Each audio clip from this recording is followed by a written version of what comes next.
Oh shit, I even fucking flip that bitch. Flip that bitch. Slip that bitch. I gotta turn on this one now. Duos, let's play duos game.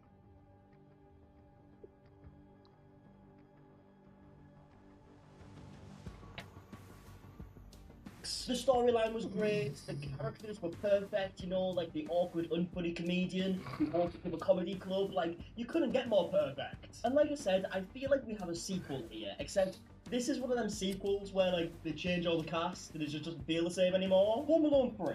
That's right, this is the Home Alone 3 of the TikTok drama world. Right, sorry to interrupt, but I am just currently editing this video, and since I mentioned Death Noodles, I thought, you know what, let's actually check out his channel and see what he's been up to, and I'm slightly confused. I mean, at first glance of his channel, we can see that his content is slightly changed. We've got titles such as Shit For, and quite simply put, peeing.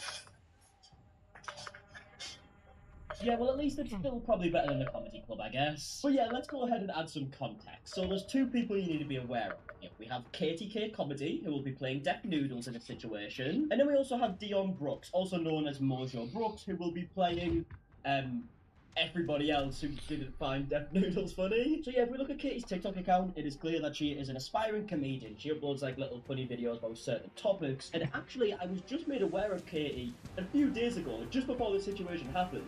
And that's because I watched pretty much every single video about the World Cruise before I uploaded my previous video, and it just so happens that Katie's uploaded some videos about the World Cruise. I probably should have led with it, but they ran out of Diet Coke for at least a week. I probably should have led with this, but they ran out of Diet Coke for a week. And yeah, the videos were fine. They weren't really my cup of tea, but she wasn't harming anyone. I obviously was never going to talk about Katie in a video, up until yesterday. Because Katie then went and uploaded this video that now has over 4 million views, where she calls out another comedian. Okay, I'm not gonna name the comic and I'm not gonna name the club, but I am gonna tell you something egregious that happened to me last night at a show. I'm a stand-up comedian, and I was picked to be the opening act for a bigger comic. And by bigger, I mean has a giant following. It remains to be seen if he's more talented. Hey. Okay, so she opens it up pretty passive-aggressive. She mentions that she's a stand-up comedian, and I think you'll start seeing some of the comparisons between her and Death Noodles shortly. Like, a portion of this is Katie just finding herself funnier than most people do, which again, Death Noodles. And this comic actually didn't arrive in time for his show, so I googled him to get his intro facts, and made sure I had his name correct and was hyping up the audience. I had a great set. I did not bomb. I'm a self-aware person. I've been doing stand-up for over 8 years, so if I bombed, I think I would know. Yeah, I mean, we do have footage of the gig that we will show later on in the video, and judging off that, even though I'm not really the Simon Cowell of the comedy world, right, I don't have much of a right to judge, but what I can judge is volume of laughter. And it was minimal, but she did mention a lot of facts there that are kind of important to the situation, right? She says that this comedian that she hasn't named yet was late. Also, she says that she did a bunch of research on him to give him a good intro before he came on stage, and she obviously says that she did well on stage. He comes out, doesn't look me in the eye, doesn't shake my hand, and starts ripping me to shreds, saying, I'm so sorry that she was on this show, you didn't rock up to the wrong building, and I'm sorry if you wanted a refund, she doesn't belong here, she doesn't fit in, I don't know why someone booked a substitute teacher, she should have brought ratchet shit. I don't really even know what that is supposed to mean, because that's not authentic or genuine to me, and I'm not going to try to pander to an audience just because we come from different backgrounds. I'm going to find the common ground of what everyone can laugh at, regardless of their background, and that's what I did. Okay, again, a lot of points that I report in here, and if you did just watch Katie's video, you would be right to come away from it and being like, oh, why is this guy just being such a dick to her? Like, she really made it seem as if he went on stage and just ripped into her. It wasn't even saying jokes, it was just insulting her at this point. Which, as we'll say later on, isn't entirely true. He does make a few jokes about Katie, but they're nowhere near as harsh and insulting as what just making it seem. And then he spent the first 5 to 10 minutes of his set ripping to shreds that I didn't belong in the same building as him with his audience. And again, that in itself is a big exaggeration. We're obviously going to show the footage later on, but that's ridiculous what happened. I told the club what happened, and I left. So however he saw fit. And that's how the video ends. And even though she didn't name the comedian, she didn't figure out who the comedian is. People found out very easily. Because she literally opened up his show, obviously the crowd will know exactly who she's talking about. And if people Googled, I'm sure they could have found out who. And they did. And the person she was talking about is Dion Brooks. And obviously, he started getting a bit of hate on his videos. And it's at this point he decided to respond, not just by talking, but actually showing proof. Just want to finally go ahead and dress with me. Comedian said I've done to her after she opened up for me in San Diego on Thursday. Just to dig right into it, she said I was late. I was not. The show was scheduled to start at 7, but because it was sold out, we wanted everybody to get in the building, so they pushed the time back to 7:30. Before she was even on stage, I was in the building. I was in the green room. I was on live. Okay, so a theme of this video is that he shows a bunch of messages as he's talking here. This message is from someone basically confirming that he wasn't late. Obviously, we don't know who this person is, so it's not the most proof in the world. So what is good proof is that Dion Brooks was actually live at the show whilst Katie was on stage. He does live streams on TikTok or Instagram, and he was live whilst Katie was on stage, and a lot of people brought this up. I mean, here's one of the top comments on Katie's video saying, I was watching him on live while you were on stage. So if that is true, it does seem like that might be one lie so far. She went on to say that she had a perfectly great set, and then she brought me up on stage to good energy, high energy in the room. Y'all, this was a sold out crowd. A sold out crowd of people who bought tickets to come and see me. This was the energy that I came up to. Should I point this way? Either way, just the energy. Oh my God.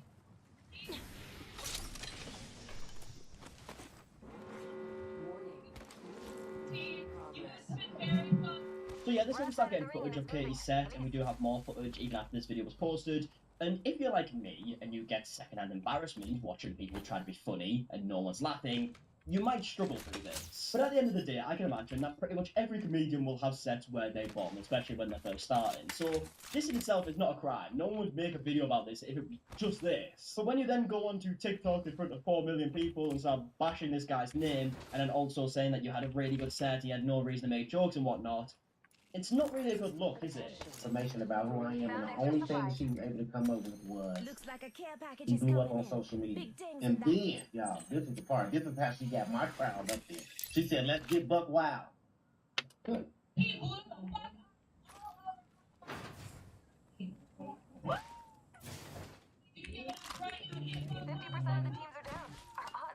Those that don't know, telling a room full of black people to get buck wild is insane. That's crazy work. And I let it slide. Because I was more worried about that they didn't even get buck wild, they didn't get loud, they didn't get nothing. Like, sometimes you gotta do the shit yourself. Okay, so a couple more points. Katie said that she's researched to give him an introduction, then just says that he blew up on social media, which if you look at his TikTok account and you see that he's got a lot of followers, is pretty obvious. Which again, it's fair enough. If that's your introduction, that's your introduction. But don't then call a video and say, oh, I researched him to give him a really good introduction, if you didn't. And then I'll be honest, I didn't understand the second part at first, I didn't understand what that meant, and then I googled it and I found out exactly why that would be the wrong thing to say in that room. Now I assume and hope that that isn't the reason why she said that in the first place. She makes videos saying that that's just a saying that she says in her area. I went to University of Arkansas. We went hog wild, buck wild. I've said that at hundreds of shows. I've never heard the saying before, but I mean, let me know in the comments if you have.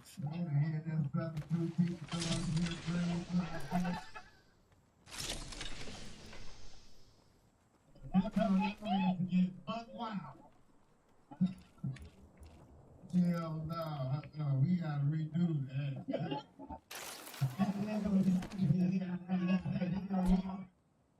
So yeah, he then goes on to redo his introduction. It's funny, but as you can see about the jokes that he made about like the substitute teacher and stuff, it's not really that insulting. He made jokes about another comedian. You'd think if anyone could take jokes, it probably would be a comedian. Could it leave a bit of a bad taste in your mouth? Absolutely, I get that. But then to go onto TikTok in front of 4 million people and bash the guy's name and basically just call him a dick in front of everybody. Yes, you didn't mention his name, but it's very obvious that you can easily find out what his name is. It seems a bit much. So yeah, he tells a couple of jokes and then says, give it up for the opening act. He leaves it on a bit of a nice note. Now at this point you might assume that the situation would die down. You know, maybe they speak like adults, realise it's not really that deep, and they leave it, and they stop speaking about each other. Now, of course, with the tone of my voice, you know that's definitely not true. In fact, Katie makes a follow-up video doubling down on everything. Somehow, a video that I posted on my own page about my own experience with disrespect and unprofessionalism from an unnamed comic at an unnamed club went crazy and devolved into a situation where people are now bringing my skin color and my gender into it. What? How did that happen, TikTok?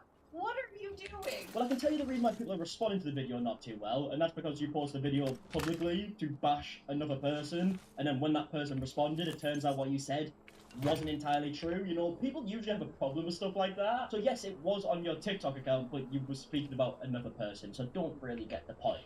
If you want to believe that he posted everything that happened and not just clips to make himself look a certain way, then also, okay, got it. If you want to use the fact that I was hyping up the crowd, saying, get loud right now, give a warm welcome, go buck wild for your next comic. Okay, I'm from Arkansas. I went to University of Arkansas. We went hog wild, buck wild. I've said that at hundreds of shows.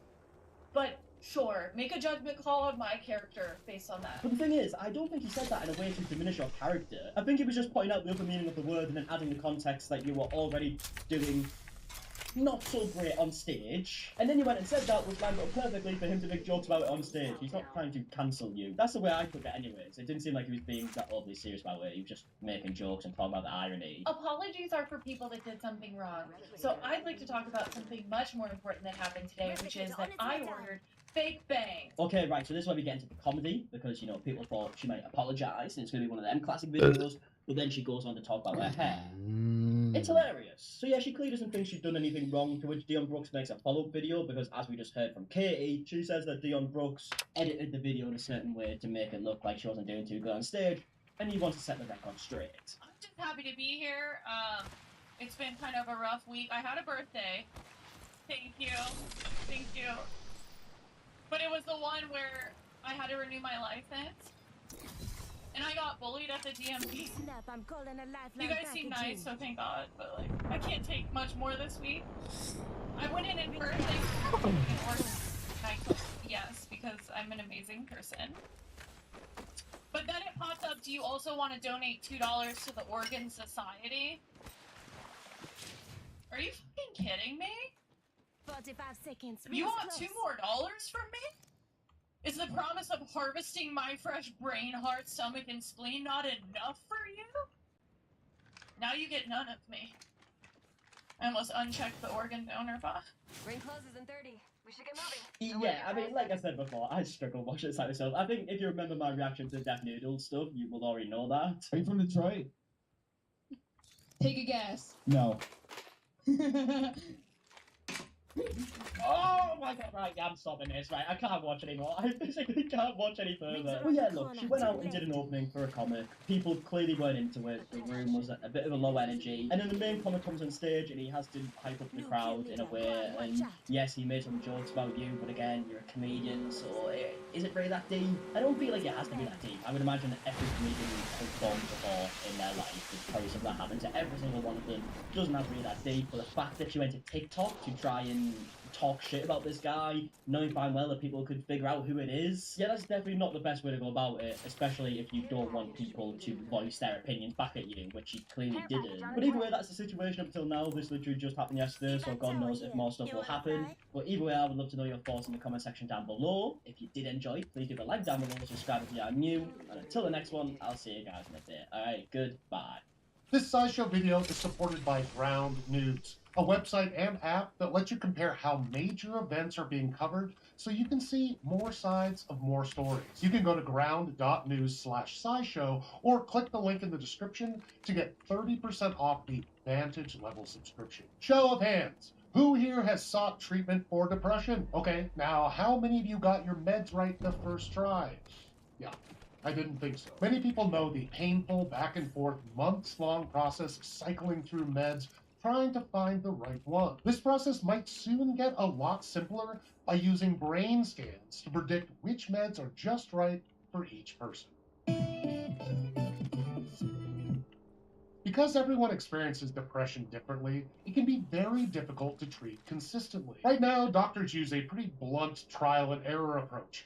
a kind of see what sticks deal. You might go through 6 rounds of meds, each 3 months per round, before finding something that works. So a tool to effectively predict how a patient will respond to an antidepressant before they even start it is something doctors and patients alike would really like to see. And that tool might be right around the corner in the form of an electroencephalogram, or EEG. An EEG is a test that uses electrodes placed on the scalp to record the electrical activity of neurons in the brain. Now, it's not like people have never thought to use EEGs to predict responses to antidepressants before, but these studies often produce conflicting results due to small numbers of participants and just what are you doing? Depression What is this?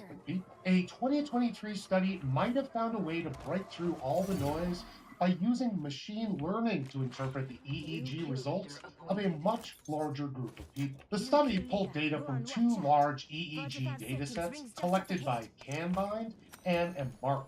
Large research efforts. Give me 1 second, I gotta drop my drop and then I gotta use the accelerant. Depression that might help match a patient with the right meds. Markers like Pranav. Participants in both groups received meds from a class of commonly used antidepressants called SSRIs. The Canbind group received escitalopram, while the Embark group received sertraline, or a placebo. First, the researchers fed the EEG data from participants in the Canbind study into a computer model, so it could learn to predict how people would respond to escitalopram based on their distinct electrical brain activity. With the model ready to go, they used it to analyze the EEG data of participants in the Embark study to see if they could predict how they would respond to sertraline. In the end, the model was able to predict the response to both drugs with over 60% accuracy. I know what you're thinking, and yeah, 60% may not sound like much, but it creates a starting point that isn't just a complete shot in the dark. Now, this still isn't perfect, and the authors of the study acknowledge that. Analysis of more data sets on larger groups of participants will likely be needed to refine the model and make it even more accurate. And the types of meds included in these future studies will need to be carefully considered. For example, it would probably be more helpful to create models that help us compare different classes of antidepressants rather than 2 flavors of the same class. Despite that, this is a really promising start. The researchers intentionally set up their model so it could be used with cheapo EEGs. A lot of clinical research uses swanky EEGs, and they have more electrodes and require more specialized training. But this model is meant to emulate what your physician might have access to, making it that much more feasible in the real world. I can't make any promises, but this process could be coming to a doctor's office near you. Thanks to Ground News for supporting this SciShow video. When it comes to topics like brain scans, medication, or science, news outlets can ignore certain stories based on their narrative. But it's important to get different viewpoints and stay well informed of our blind spots to make sure we're consuming and sharing the most accurate information. That's where Ground News comes in. Ground News is a startup founded in 2018 by former NASA engineer Harleen Kaur. Their app and website compile news from around the world into one place, offering curious people like you and me a comprehensive view of current events. For example, they compiled over 35 sources reporting the first postpartum depression pill now made available in the US. The majority are from politically centered publications, with none coming from any right-leaning sources. So this big development might be missed by anyone relying only on right-leaning sources. And with Ground News, you can even identify which states are and aren't reporting on this topic. You can look into it yourself by visiting ground.news/scishow or clicking the link in the description below to get 30% off unlimited access. Thanks for watching SciShow. They knew where I was. Good strategizing. What do you have for dinner? Chicken? I don't know. I haven't gotten that far yet. I have to ask him today. Wait, you didn't look at your meal plan? Oh no, he just gave me 2 meals. And then he'll help me do the rest. Oh, so you're not prep today? Okay, and your birthday's coming up, and your birthday cake, and you know you can't eat any of it, right? Yeah, but like, and no pizza, yeah, but there's like a cheat day. No pizza, and no cake. Yeah, but like, remember all the times when you were training for boxing, and you stuck in Whataburger, and yeah, it was a cheat day, every day was a cheat day? Oh, Recharging my shield. Don't worry about me. He's not on your plan, so I do have to bring someone down with me, so I'm snitching. What is this? Like meal having kind of calories and high protein. But not like yours is like bodybuilding. Mine is like count calories, count protein. Okay. So like grams of protein per day. What's your go-to protein? With the eggs? All the low grams, something like that. Yeah, what's really fun? No, if I have cheat day, so then Saturday can be my cheat day. 45 seconds, rings just up ahead. What? We just have like once a week, right? Did they speak during Camp Canoe chat? Either yeah, they're right. Did they? Not far from the ring, half a minute. Oh, did they? Oh, you know what's crazy? I don't think it's scary. Yesterday I was talking to Canoe, and I told Canoe, yeah, I saw that Emily playing with you. I'm sure she's really excited. And he was like, he said it's 30 days of jump, right? And he goes, well, it's going to be 30 days of full body. And I said, what? And he goes, yeah, 10 seconds, the just ring's like just ahead. taking the full body. And he goes, why would I do just that? And he said, I don't care what she wants, it's what I want. Wow, Listen up, I'm shot at.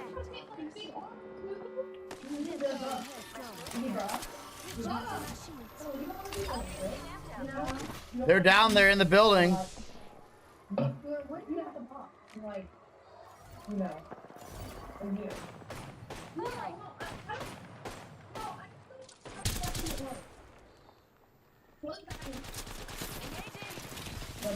like Flavion?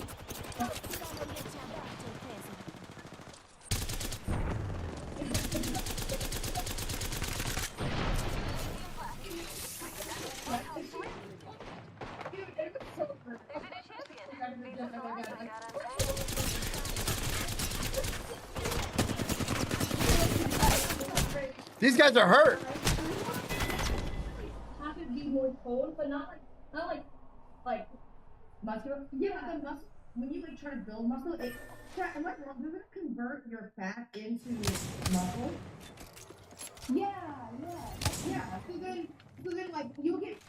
They were hurt. And then you get buff. Yeah. Mine the tango. You know, it's okay if I look muscular. You know. If you're not gonna look muscular, you're gonna look good. If you don't have a yacht anymore, I don't think you have a yacht. Go ahead. A little. Oh, no. Yeah, a little something. Yeah, it feels weird to. Wait, I see it. It's a little bit of a yacht, right? Okay, but it'll get bigger. But yeah, it'll get bigger. You know, if it makes you feel better. When I was like, wait, this is so funny.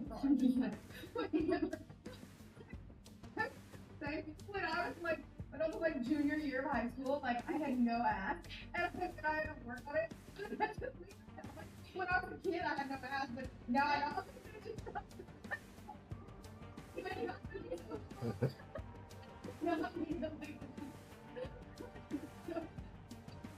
No, it's good motivation. Think about it. Okay? You won't get a training program. And you can have, you know, you can wear like one of those dresses that's backless and go like that. Oh my god! Stop that. Yeah. You know, you turn back and then you have a little bit of ass back there, but down, and then for the streamer world you can do it. She's all full. She's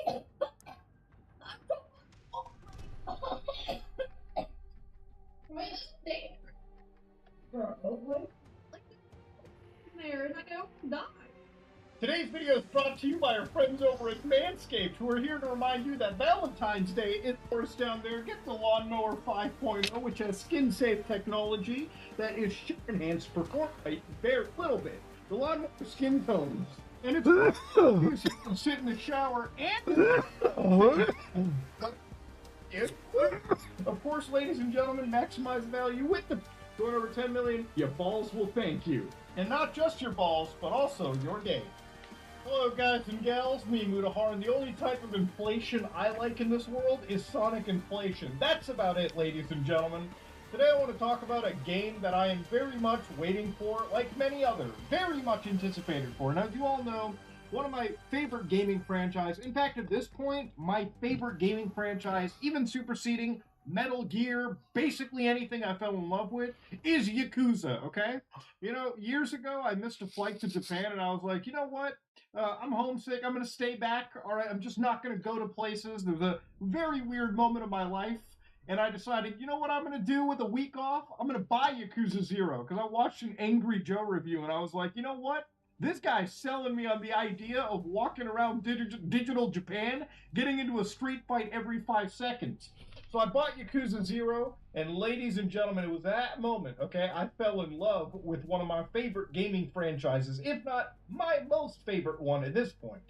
So I played through Yakuza 0, I played through Yakuza 1, Kiwami. Yes, that means the PS2 game and the remake, okay? Yeah, I played the game with Mark Hamill. What do you want me to do with this brick? We gotta make up for this. I should kill you. Stupid! I played through Yakuza 2 on the PS2, then the remake, 3, 4, 5, 6. Played through Like a Dragon, all the spin-offs. I even played Judgment and Lost Judgment, and you know what? I would play through them over and over and over again, because these are just amazing games. But that doesn't mean that I turn a blind eye to terrible behavior. Okay, ladies and gentlemen, for those of you who haven't been following, apparently Yakuza Infinite Wealth actually paywalls an entire game mode behind an upgrade to the base game, okay? So let's talk about inflation like in the beginning. Things are getting more expensive, okay? The video games are getting costly. The prices have jumped up, and Yakuza is no slouch to it. You want to go on Steam and buy this game? $90 Canadian. That's just the base price. Do you want to get the deluxe edition? $109. Do you want the ultimate edition? Better pay up, cuckold. $145. Now, of course, that's pretty pricey for a video game, and so I decided to see maybe there's got to be some big differences between this. So here is the standard chart for this game franchise. Now, if you buy the standard $90 Poverty Edition, apparently, you get nothing. You get the game, and at least you get that. But of course, if you pay up for the deluxe edition, you get a few more goodies. And this is where a few astute viewers were a little bit, you know, questioning of what Sega was basically paywalling. So, explore a bonus dungeon. Oh, that's great. I love when bonus content just gets locked off. Now, I'm sure this might be small, meaningless content, but if it's a giant chunk of a game that they just kind of sliced off and popped into the side, then I'm going to be a little more angrier. Of course, get special Sujimon. So yeah, you get a few extra, you know, items. And this is the thing about deluxe editions. You pay to basically, you know, skip some of the grind or pay to make the game a little bit easier. But then, of course, you've got some resort guests, outfits. But here's the important part. Fucking New Game Plus! You put an entire game mode behind the paywall? Yeah, ladies and gentlemen. Welcome to modern gaming, where it's not just, you know, here's a few items, you know, you got a little FOMO, you're missing out on some bikinis and outfits, now you're missing out on a whole game mode, or at least that's tied back behind like a $10, $15 upgrade. Imagine paying $15 on top of the base game just to get a feature that was already in most of these games to begin with, okay? You know, one of my favorite part about Yakuza games is going through the grind, putting in New Game Plus, and beating the living shit out of everything in one punch right from the beginning, okay? Yeah, that's locked behind a paywall at this point and shouldn't really shock me. It is Sega, after all. For all the goodwill they generate, obviously they come out and slap you in the dick every once in a while. Now, if you happen to be an idiot and buy the $150 edition, well, you can customize your party's look with outfit and swimwear. Yeah, you're gonna pay that much for some digital bikinis? What's wrong with you? But of course, you get legendary Sujimon and special boosters. You are literally paying to make the game easier. You're just cutting down on the grind, okay? It's a microtransaction. Increase your in-game playlist with classic karaoke tracks. Dog, just put on YouTube and play the music on the side. You don't gotta pay double the price of the game in order to get some extra songs. But of course, the thing about pre-order bonuses is we can complain about them, but the grand majority of people just spend the extra few bucks and get access to it. pretty much how Mafia works these days. Now, this wasn't the first time that Sega decided to do this kind of dog shit. If you were a Japanese player, you might remember Yakuza Like a Dragon. Now, for us living here, obviously, we enjoyed that game, but for the Japanese people, they enjoyed it until they got to the New Game Plus part, where back in the day they said, hey, this includes the Whereabouts of Light and Darkness, paid additional DLC, replay expansion pack. So I just found out that they actually made a paid DLC to replay the game. So hey, do you want a strong and new game second round and a higher difficulty mode limited to that second round? Well, you better pay for it. Why are we okay with game companies and game publishers locking behind fucking difficulty modes on a paywall? You know, back in the PS2 days, I'm not even joking, getting a harder difficulty was actually an unlock. You know, you finish the game on normal and then it says, hey buddy, how about you try it on hard? We're gonna make this testicle crunching at this, but we're gonna put your balls in a vice grip. But that was part of the fun. You felt like you got double the game. Now you gotta spend extra money to even add a basic functionality to the game to begin with. Now, again, this is Sega testing the waters, and apparently, I guess it just worked real well with Japanese players because they decided to bring this shit internationally, okay? Now, there was actually some users who were concerned about this.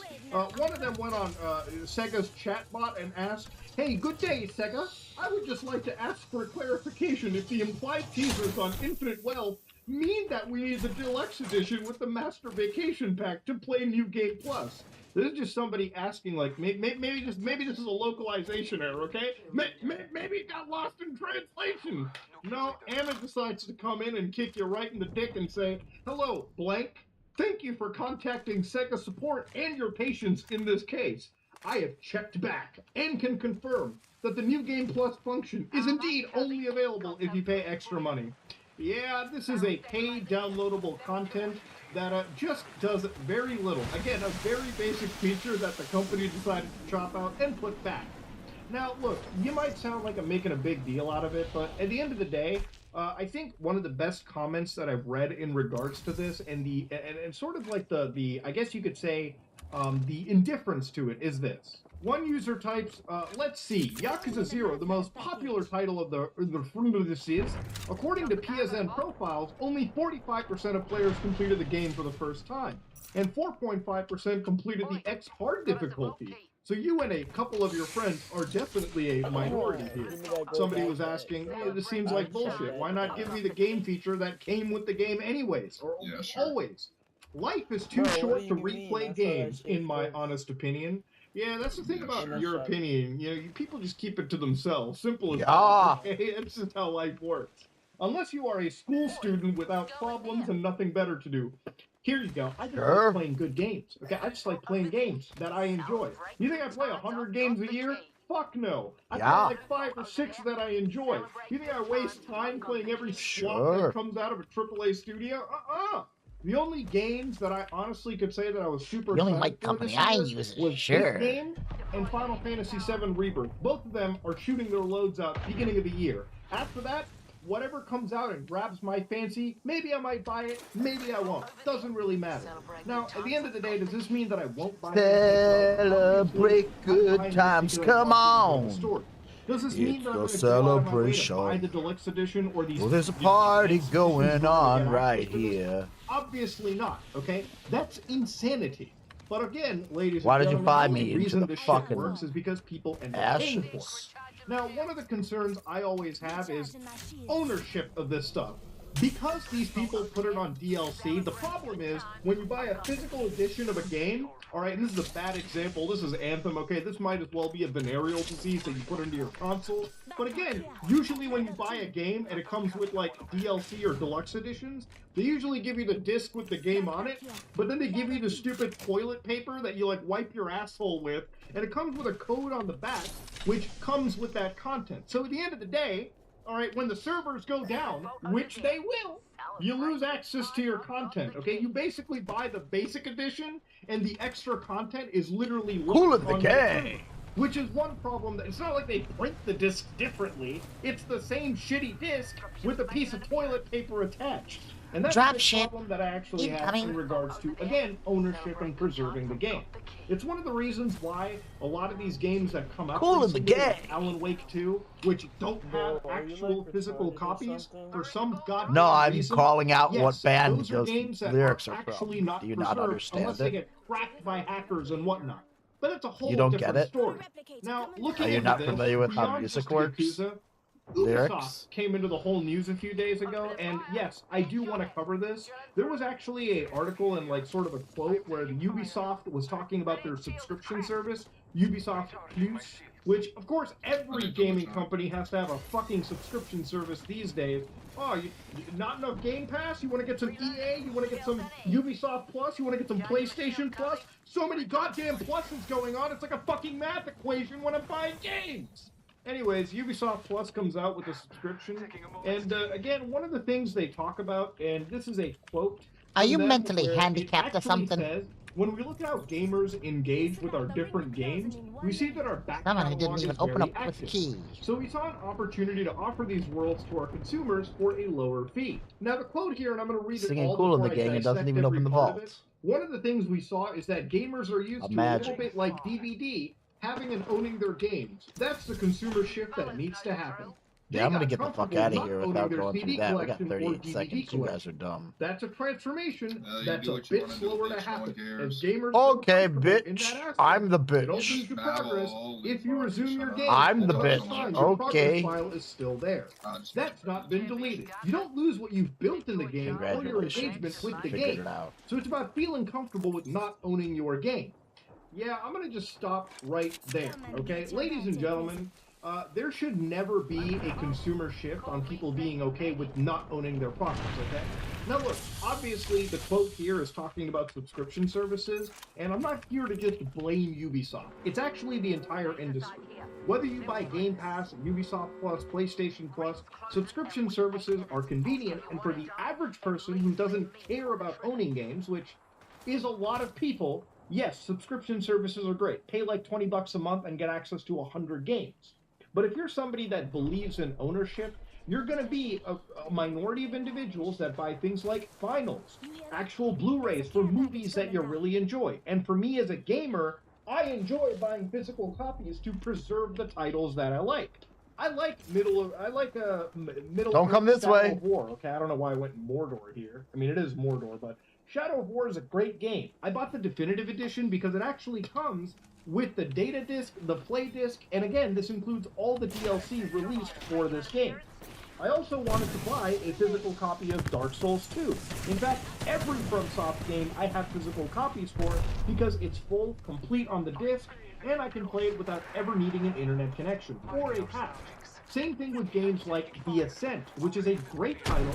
I bought it physically, meaning that I can play this with me and a few friends all through couch co-op. This is the type of stuff I like to buy because I actually own these games. I can play them without an internet connection, put this into my PlayStation, and just play right from the disc.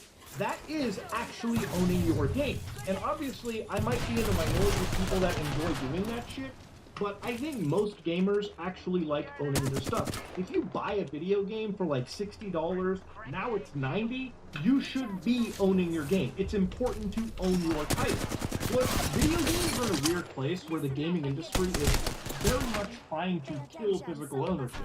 Again, I mentioned games like Alan Wake 2, but I'll extend it even further. Games like Starfield, games like Halo Infinite, games like Forza Horizon 5 have physical copies that are completely incomplete, meaning you need an internet connection to use them in the first place. So you buy these games for full price, and you don't even have the complete 1.0 version sitting on the disc anymore, at least primarily for these Microsoft games. Even for things like DLC, I wanted to buy Cyberpunk 2077 Ultimate Edition for PlayStation. Turns out, for some fucking weird reason, the PlayStation version ships with the DLC on a toilet paper leaflet. Whereas if you buy the Xbox version, surprisingly, they have all of the content on the disc and you don't need the internet to ever access it. Look, owning your games and getting physical copies that are complete very recently can be somewhat of a crapshoot, but we are in a stage where physical discs still exist. You could buy these games and play them day in and out without any internet connection. And I hope to God the industry doesn't shift in a place where, like 10 years in the future, we're all completely digital. Like I said, the day we... You're still... This is the house air fryer. I don't know how to use it. Today's video...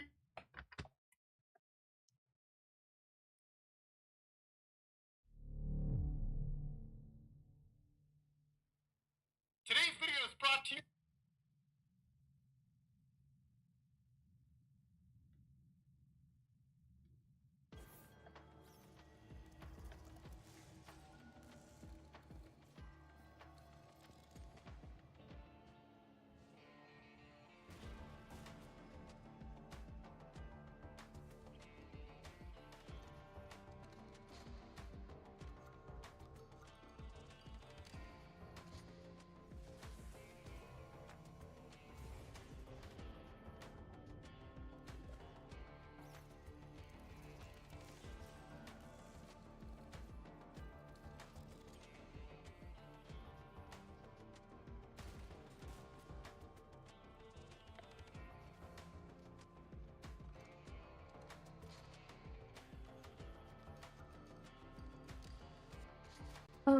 This is the house air fryer. I don't know how to use it.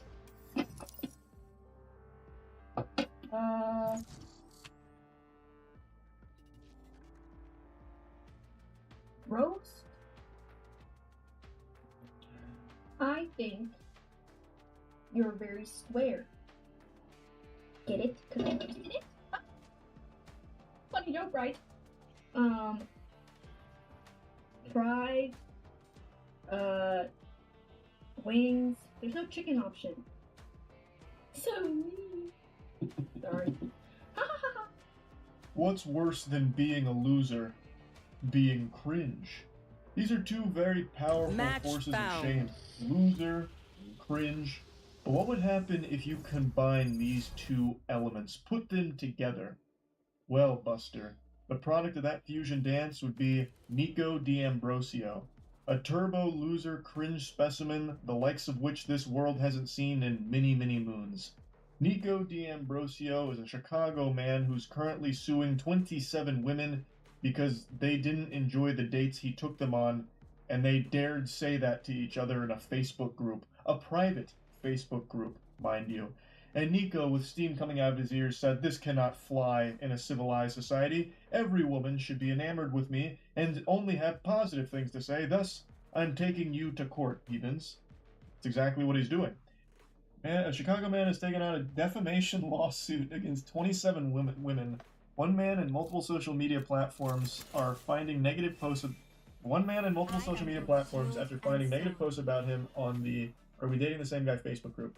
According to WXYZ ABC Chicago, 31-year-old Nico D'Ambrosio is suing up to 30 women for sharing negative dating reviews on Facebook group "Are We Dating the Same Guy?"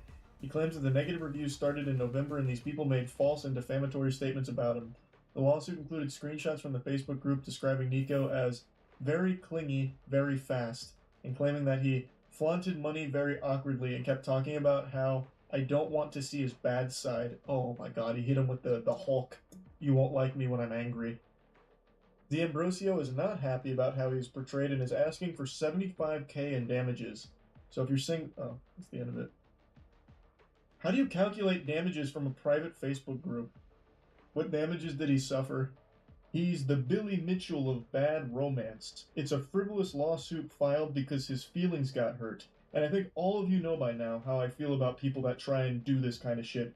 These abhorrent lawsuits made to like bully or scare people into silence. I fucking hate it. And this has to be one of the more pathetic examples of this tactic being used. He's suing these women for $75,000, claiming they defamed him with slanderous, untrue remarks. And it hurt his reputation, which is why he's seeking so much money in return for it. But it's a private Facebook group, you goober. Your lawsuit has done significantly more damage to your reputation and put you in the spotlight. I would have never heard of you. Most people would have never known who you were had you not done this ridiculous lawsuit. You pitiful, whiny little worm. Douchebag. It's ridiculous. So, what happened is, a group of women that had dated Nico or met him, gone on dates with Nico occasionally, all talked about it in a group chat called Are We Dating the Same Guy?, which is a private Facebook community that's supposed to talk about women's experiences with a particular individual and just go over like maybe some of the red flags that they encountered on their date. And it's just them going over their experience. That's it. I have In a classic. private Facebook group. And with Nico, they're saying things like, "Hey, he got very clingy very fast," or "the date just was unremarkable," or "he ghosted me." Well, I'm gonna There's make never noise anything to make 'em think we mean are. Or slanderous or anything like that, and it was never even fucking publicly I got Omen put out Smoke there. here. Nico went out of his way and found it, and got so hurt and offended that he issued this lawsuit.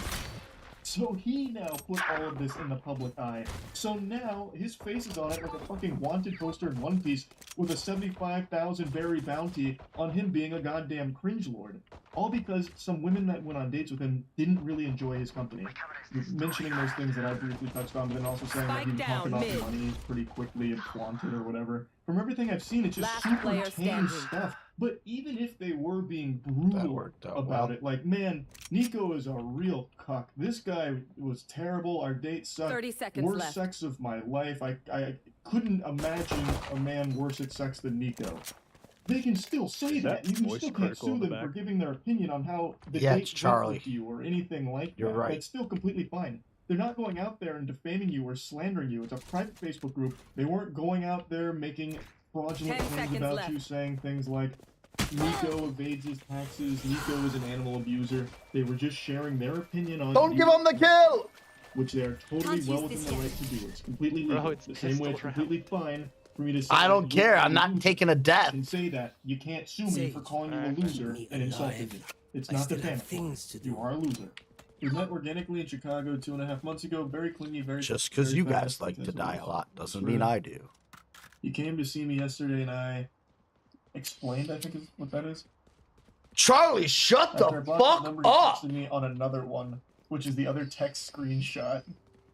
Fuck. It's too small to read. Damn it. He alleged that the woman initially shared the post under her real name, but deleted and reposted anonymously after his lawyers made contact last month. You're not even allowed to just say it was a bad date. You can't just tell the people you had a bad date. It was just a fucking Facebook group. I matched with him a month or so ago, but convo never went anywhere. I went out with him a few times just about a year ago. He told me what I wanted to hear until I slept with him, and then he ghosted. I'd steer clear. He's been posted here before. The poster said he sent her a slew of texts calling her names because she didn't want to spend the night with him. I just searched, and this was on November 2nd, so take a look. I got the APB out on this guy. In damages because he's the victim of defamation, doxing, privacy invasion, according to the suit. The defendants broadcast their outrageous, cruel, and malicious lies about the plaintiff with knowledge that the statements were false or with reckless disregard as whether or not they were true. This wrongful conduct is so outrageous in character and so extreme in degree that is beyond all possible bounds of decency. It is to be regarded as atrocious and utterly intolerable in a civilized community. Brother, this is like the most lukewarm rating ever. Like, hey, the combo didn't go anywhere. I got Cypher here. He ghosted me after I slept with him. Just maybe avoid him. 30 seconds left. Like, what the fuck? They're not even being vicious or anything. They're like, oh, this is my experience. I didn't really like it. KO's at top of heaven on the ropes. You're coming up behind him, Schnitzel. I wonder if he Last player standing. I haven't been on a date with Mr. Nick D'Ambrosio. One enemy But I remaining. will say, On the spike, he's he seems diffusing, like he's a thinking very it. insecure, sensitive little bitch. Oh, maybe not. And a coward. I'd urge any Chicago women to probably steer clear of him as well. I mean, I would have stuck it if I was him. I don't understand what he was doing. I But would have as Bro well. Yeah. wants to prove in court that he's not cringe. Their omen may be a nightmare. It's but too I was bad. I never already maybe know that's that. why we're iron. You have been firmly judged as cringe. No chance of parole. That was a $50,000 statement. Low-key just advertising his Riz. Yeah, his lawsuit Riz. Pretty cool. I want you to read this statement again. Their wrongful conduct is so outrageous in character and so extreme in degree that it is beyond all possible bounds of decency and is to be regarded as atrocious and utterly intolerable in a civilized community, the lawsuit said. It's like they're referring to some kind of hate crime that they all just witnessed or were exposed to. If they thought those text messages they highlighted about him being clingy or whatever were so atrocious and extreme in nature. I can only imagine how Nico and his legal team are reacting to watching this video right now and the things I'm saying about it. Their jaws must be on the floor, furiously drafting up some kind of legal document. Like smoke. And I've never met I need a heal. And I think he's super. I'm your healer. Definitely. For you. Like, just look at the way he reacted for women that just shared their experience of having a less than stellar time with him. He will shut down your opinions, it seems. He does not want anyone to have an opinion. One of their enemy own, remaining. only the opinion he wants Spike you to down have. mid. What a piece of shit. How can you be so insecure and weak? He's up top on heaven, right to your right. Like, maybe the problem really is By the ropes, that's why through there. I haven't had a real relationship. You have to blow that out. 30 Blow that out seconds before you walk through it. Blow the rope out. Maybe I should really reflect Behind on you. that. Yep. Shoot Instead that of way. like, Yep. Where's my lawyers? Okay. Now go through that door. He's up at the top on heaven. They called me crazy. Or go that way. You got the spike. Go do it. They called me crazy. Come on, we gotta sue them. It's 75 grand, maybe at least. Like that's probably how much. Schnitzel. I also can't help but appreciate the delusion from the rest of it too. Saying things like thousands on of that. minutes I'm are usually defamed by members of the group via these online publications and remain entirely unaware of the attacks on their character as a result of the social media group's private status and heavily moderated members list, the suit says. Can you just wrap your head around the ridiculousness of that statement? They are openly saying that it is private and heavily moderated, and that the individuals that are being talked about there are most likely entirely unaware. Because this is basically just a tight-knit community privately with each other. It's no different than a break room conversation. You can't sue someone for a conversation they had privately with others about you. You are going after people for their opinion of you. They are not defaming you or anything like that. And since it's not public, they're not even bringing awareness to you being a weirdo. They're just talking privately with each other about like, hey, listen, this guy was kind of shitty. I didn't really enjoy it. Like, that's it. So if you match with them, just know I didn't have a great time. Maybe you will, but here were a couple of the red flags I noticed. That's totally fine, totally reasonable. There is nothing wrong with it, and this guy is still crying. It's crazy. And the lawsuit's trying to make it seem like it's some kind of almost noble cause, like this shadow organization working in secret has been defaming thousands of men for so long, and the men don't even know it. It's called just having a conversation in a group chat. It's not illegal. I know At least you should be able to. But this guy clearly has a ton of money at his disposal. I got the one. How this system works. We just saw it fucking unfold with Billy Mitchell, actually, since I name dropped him earlier. If you have a lot of money, you stand a much better chance of winning, even if it's the most outrageous shit ever. So I'm really hoping this doesn't go anywhere because it is so fucking stupid and shameful. This man, Nico D'Ambrosio, and his entire legal team are absolute clowns. So I just wanted to talk about it a bit more. That's really about it. So yeah.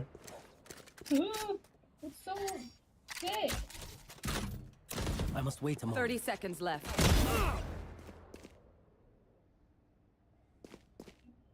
Do I eat this? This is definitely more than 100 grams. Ooh. Like, this is like, One enemy remaining.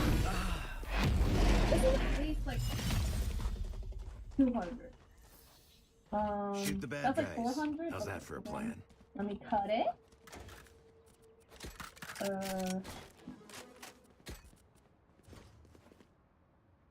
Okay. I've not gotten the scale yet, but I will.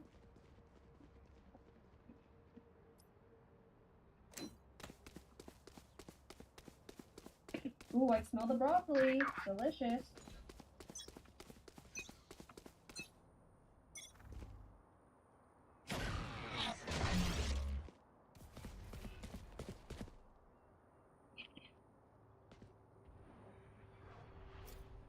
Perfect. Yeah. And then this just drop here. Launching smoke. Everyone's eyes are Should blind. probably wash again. Flashing heaven, flashing heaven. Got that bitch? Wait, am I allowed to use it? Reloading. Can't use this yet. Favorite 26 on top. Now you Ultimate go is ready. to check Weapon here. among the bullets. Last player standing. They're falling Spike down for themselves, saying this Last player standing. What the fuck?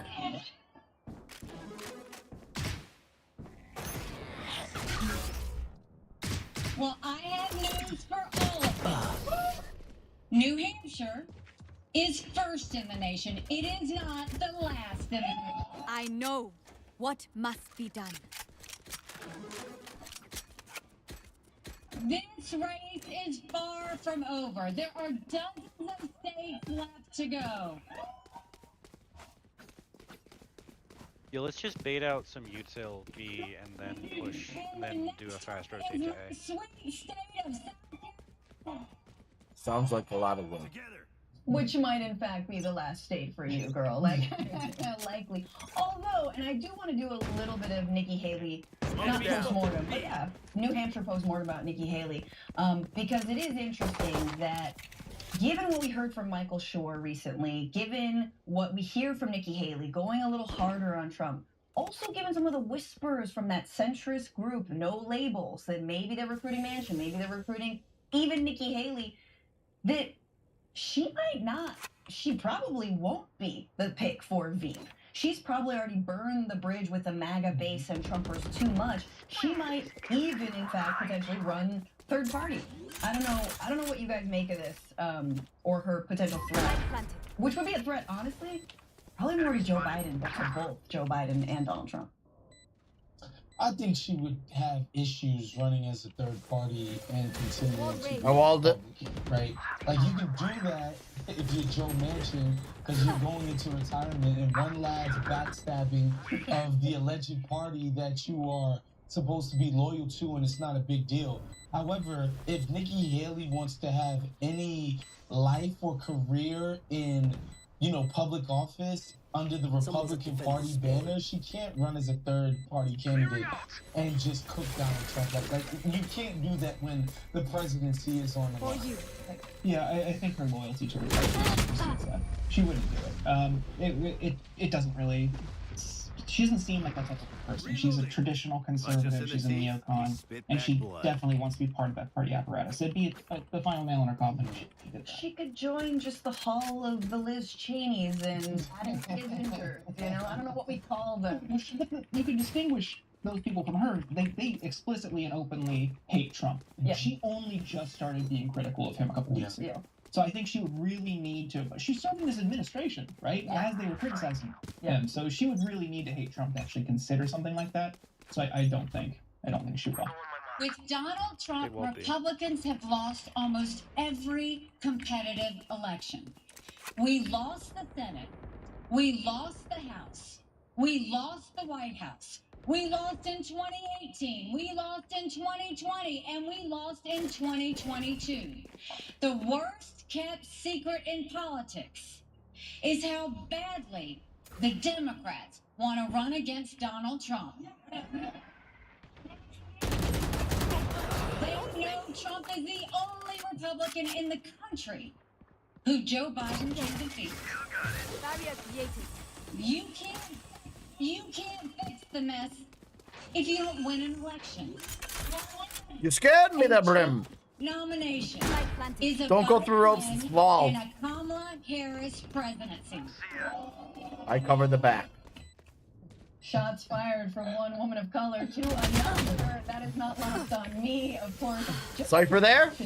We're good, we're good. I got him against Trump. iced out. Not wrong. I mean, it's kind of weak sauce, honestly.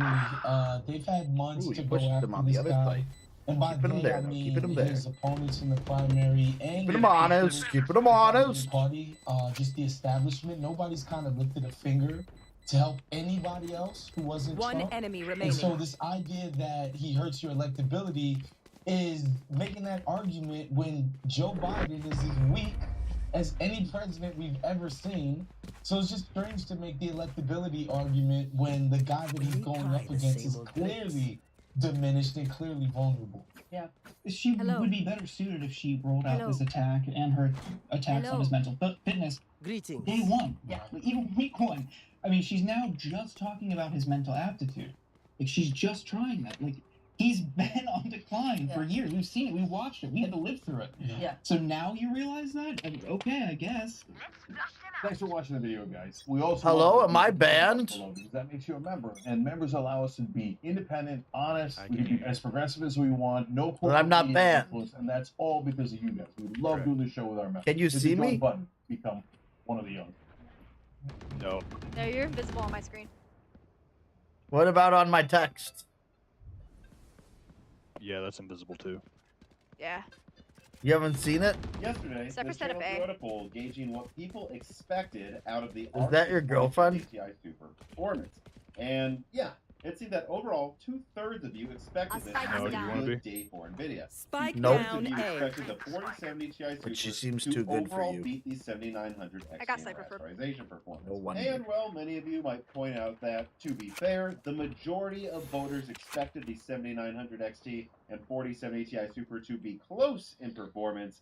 Also, to be fair, twice as many of you thought the 4070 Ti Super would be a 7900 XTX competitor and thought it would lose Spike the down, 7900 XT. So, I'm just going to say it. For sure, the sentiment yesterday was that Nvidia was going to overall 30 win seconds in left. reviews with the 4070 I know Super. exactly I guess where you actually I must are. also point out that you have to remember that this poll was conducted on this channel, Moore's Law is Dead, where I have been warning for weeks that I believe the 4070 Ti Super is overhyped and is going to end up more of a 7900 XT competitor 10 seconds than an left. XTX competitor. And yet still, people who watch this channel, as 7 of you thought Last player Fuck standing. those left, bitches. 2/3 of you expected to win overall. And so, yeah, look, I put out that poll yesterday because, of course, I had already seen the data from a few review Let them houses. try to I get knew what the through results were going to be, and I expected a lot of people to be disappointed in the 4070 Ti Super's performance. I wanted to gauge ahead of time where the overall sentiment was. And, well, actually, I wasn't the only person who knew ahead of time what was going to happen, I think.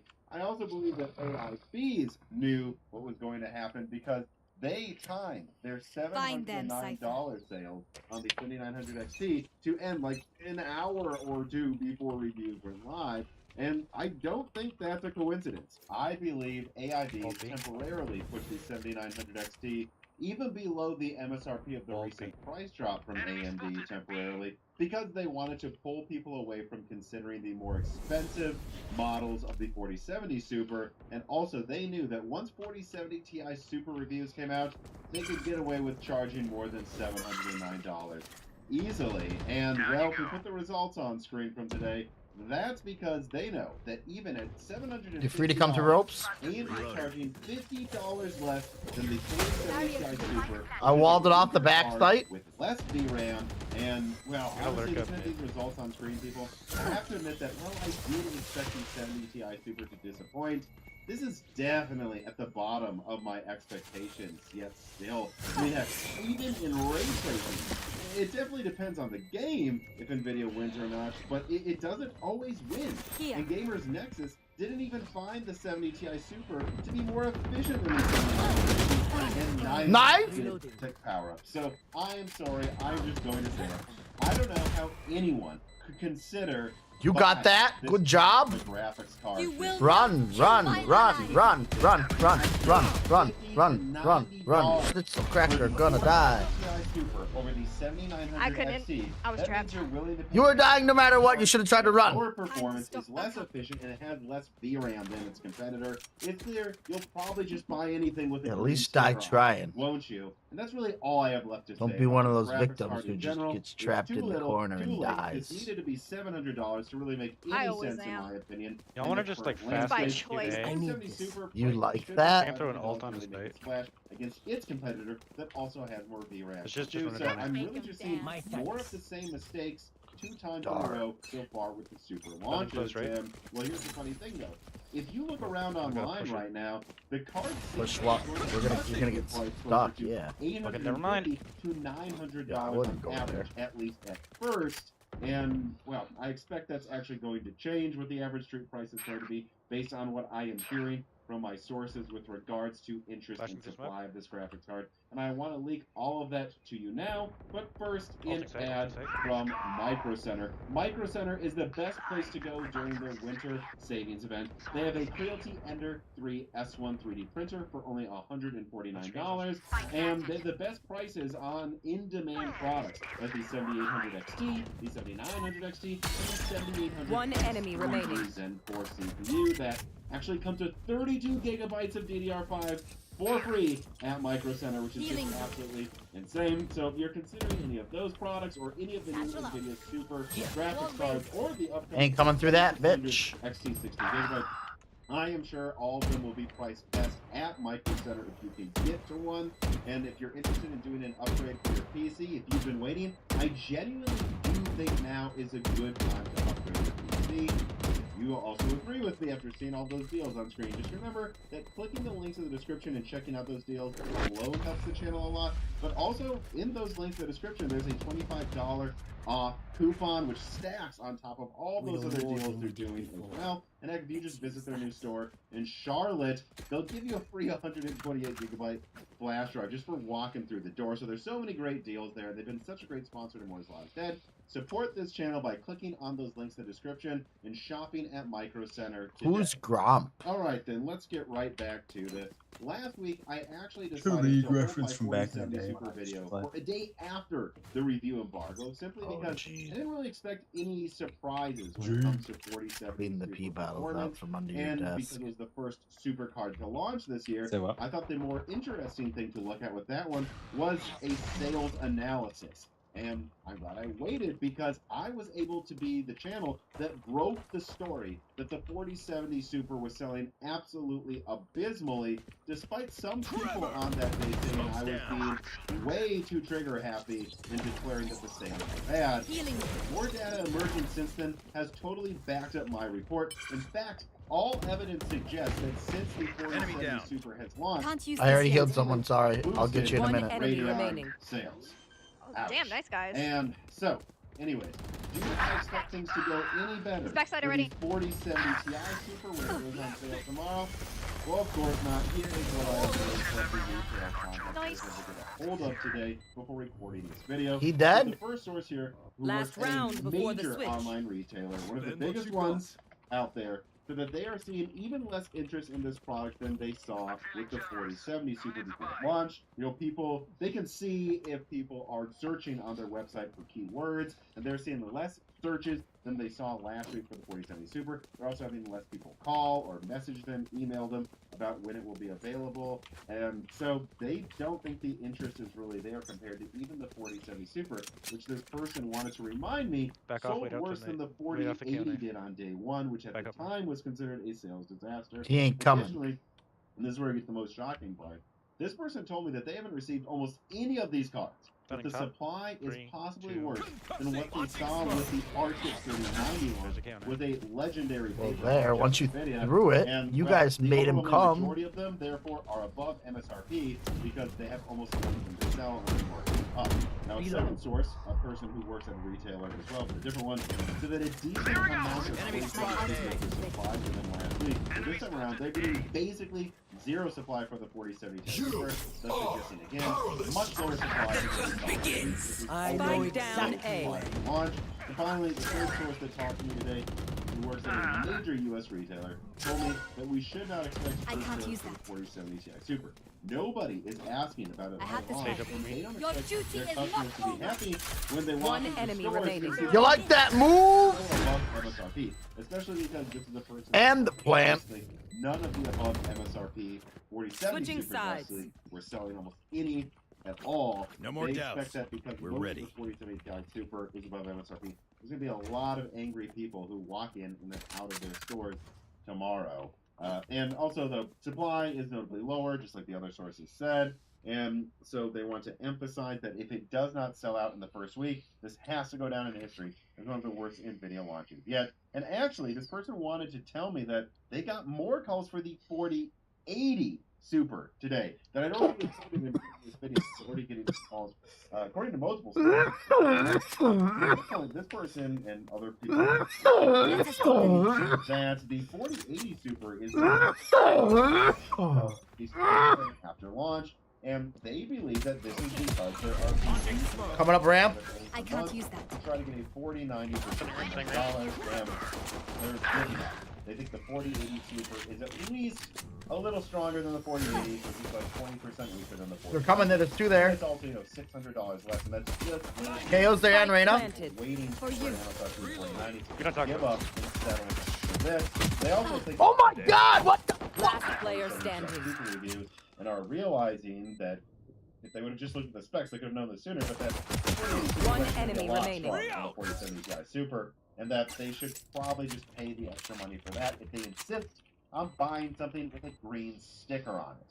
And so there you go. And again, I must remind everybody here that most of you watching this are probably watching this on January 24th. Ergo, the day the 4070 Ti Super actually goes on sale. This was recorded a day before that. And so, I cannot promise you if it will or will not Anyone sell have out. any I cannot sweets? I may have promise. jammed my But what I can tell you is that if the Multiple 4070 Ti Super does sell out on day one, or definitely even just like week one, it doesn't mean that it's a great seller, because the supply is apparently legendarily low, apparently almost close to a paper launch. And so really all we can conclude is that this thing better sell out if it's going to be considered a sales success at all. And if it does not sell out within the first week, then it's quite a sales failure, I would say. Which also means that, for whatever reason, if you're one of those people that saw 4070 Ti reviews and there's some specific Cypher reason coming you ramp, he's need it sniping. for you, I would suggest not waiting to buy it when it goes on sale, especially if you want one at MSRP, because I don't think there's a lot of them out there. And if there's an exact use case for you where it actually is good value, then I can see Spike some planted. scenarios where don't hesitate, because I don't think there's going to be a lot of them, and I don't know that NVIDIA's really going to have more shipments of this card until possibly March from what I'm hearing, so don't hesitate. And, well, that's basically all I have left to say about the graphics card. Cypher behind, Sage behind. Enemy remaining. Help him, good job. On that note, I must say that the 7600 XT... She'll do it all herself? ...are tomorrow, and then it's launching. From what I've told by retailers, and from what I've been told for a while now, any card that costs less than $400, you kind of gotta wait until ruin the their first day. weekend after it launches to really assess if it's a sales failure or not, because the cheaper a product is, the more people are likely to not rush out and go out of their way to get it right away. They'll just like wait for the weekend to either shop or go into a micro center or something. So I wouldn't make as many conclusions on day one for the 7600 XT sale, simply because I think volume will be good and it is more of a budget product. But either way, I'm sure I will cover it, and you're not going to want to miss that. So just make sure that you are subscribed to the Moore's Law is Dead YouTube channel so you not miss that coverage of upcoming graphics products. Also ring the bell button so you actually get sent the video when it comes out. And then also consider supporting this channel on Patreon. Note that just for $2, you can get access to hundreds of Dyson episodes that are always ad-free and always Woman trying to break through, he's hit for 100. 0 ads, and then of course you can discuss this video with me on the Discord that you'll get access to, and you also get to submit questions for guests and so on. It's so much more. So, I guess, if you have extra money, please consider doing that. But to everybody else, no matter what, thank you. The garage.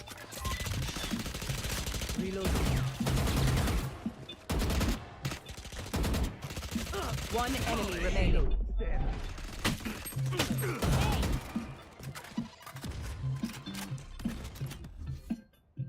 Are they siblings or are they dating? Last player I think standing. They're dating. I also think they're dating. Siblings. Okay, we're not off to a good start.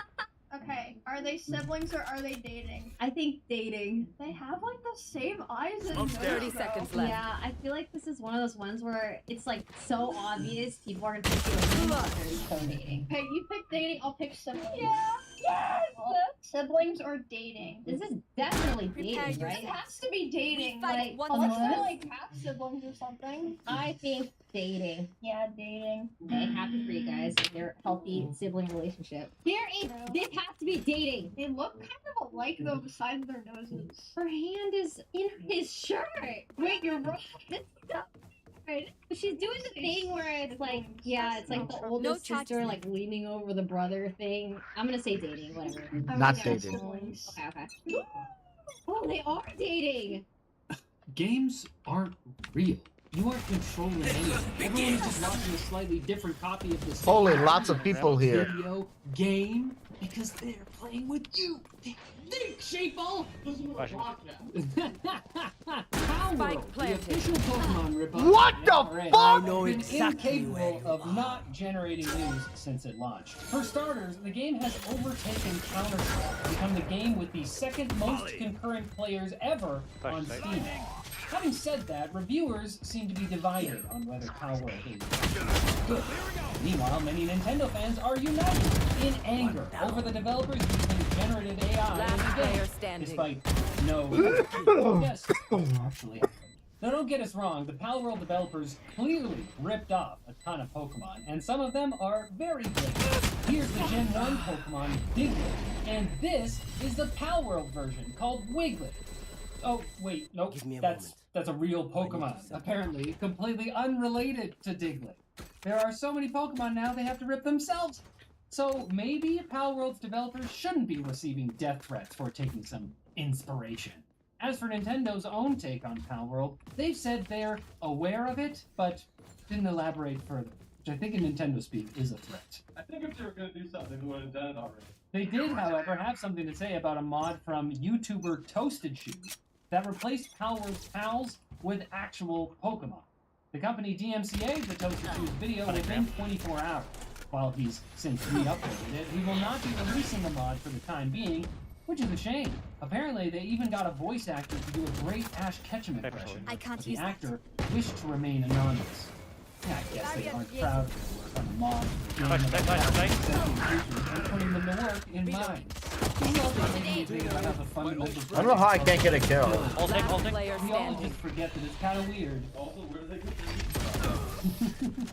Last week, an internal memo from Walmart leaked stating the superstore would be disposing of all physical copies of Starfield. This document was corroborated by credible leak expert Wario64 and also by some guy on the Reset Era forums who says he works at Walmart. Going by Raichu, the Reset Era too soon. The memo itself also states the supplier is funding the Starfield removal, which implies Microsoft or Bethesda gave the order. Taking into account that this memo came out about a day after Xbox confirmed the release of Hellblade 2 would be digital only, many are worried about what this means for the future of physical game releases. Unfortunately, the market has been pushing towards digital for some time. UK video game retailer Game Just one.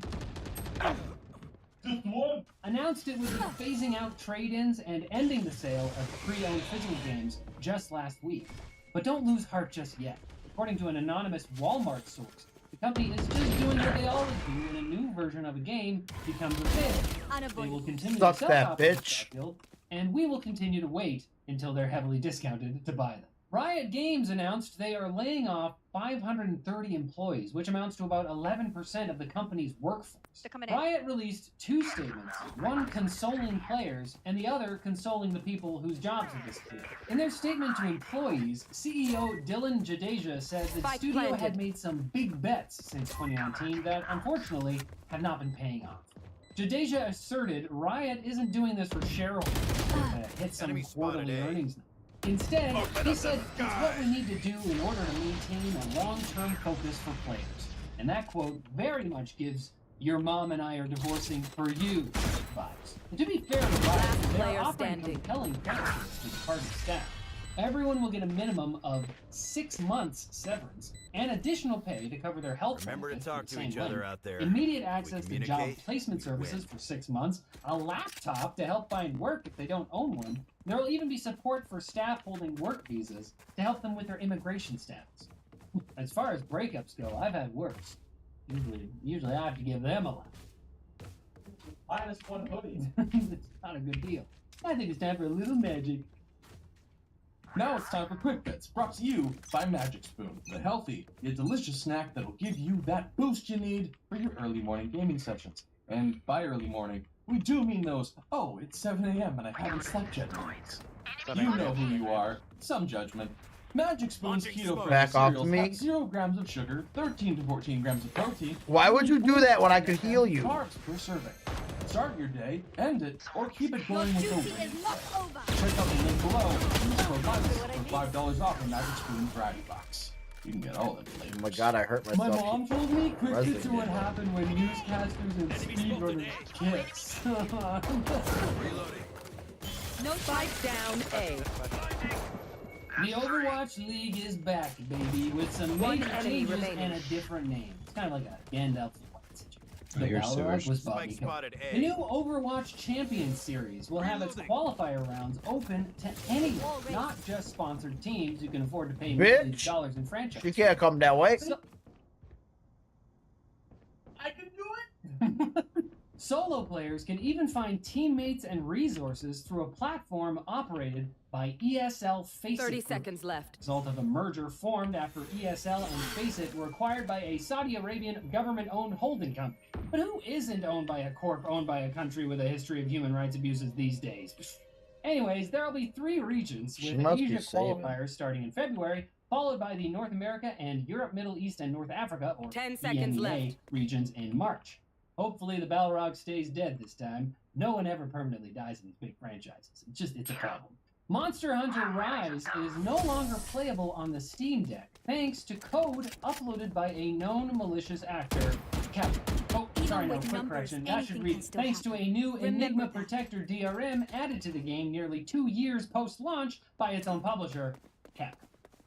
Capcom added the same DRM to Resident Evil Revelations 2 earlier this month before reverting the change due to widespread performance issues.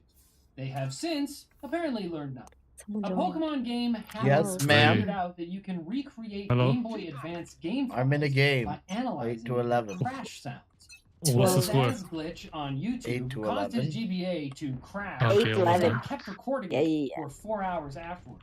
About halfway in, the YouTuber Stunning picked up a ramps, stunning sound ramps. that is 3, apparently 2, the crashed 1. game's ROM encoded in audio. Yeah, what's your name mean? Spike down A.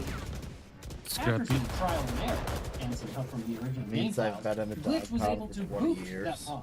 I heard you get the ROM for Doom if you play Metallica backwards. MSI Gaming's China division has apologized and fired their social media team over a joke that was posted on Weibo Before there about a was neglected Space, girlfriend before there was deleting her Optic, boyfriend's games. there The was the post led dog to pound. heavy backlash and even calls for a boycott from gamers who either think the post is insulting for anyone whose games are their girlfriend, or for a reason I can't think of that actually makes sense. Google translated the post's text to refuse to be mentally drained, start by deleting the boyfriend game. A translation What are you by doing? our very own Lady Zhang. But What do you there's think gotta I'm be some doing? cultural context for missing. Hopefully MSI knew Playing Pal World? Playing No Pal idea. World? if it involves bringing their No, I'm gamer watching Google something. essentially. Listen. And in a recent interview with No, listen to IGN, this.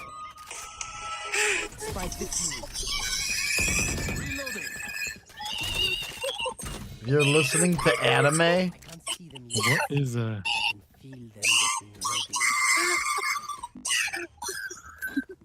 What do you think it is? TikTok. That's so I don't know what the hell that is. That is so dumb. But you're supposed to be doing something else right now. Hello? Huh? You're supposed. No, I'm good, because you didn't let me ace, remember? Okay, you're weird. No, watch it. I'm sending you something. Watch that. I'm not watching it. I'm not flat, the fuck? I'm The not fuck? watching it. The No fuck? ass having bitch. No, I do. Actually, I Yeah, do. she's flat. Wait, can't let me watch find it, I don't something have else. Instagram. No, let me find something else. You will The not picture. kill my ally. Let me find it.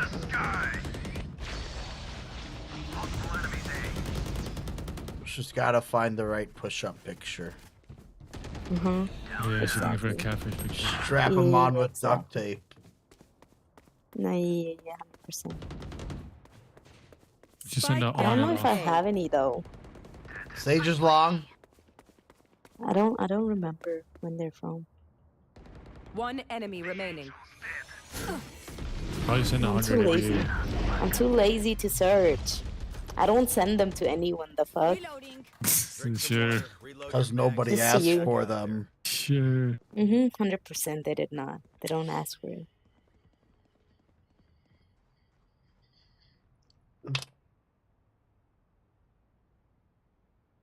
You can't find one because there is none. You gotta No, I Photoshop can't. one. No, I don't. I don't Photoshop it.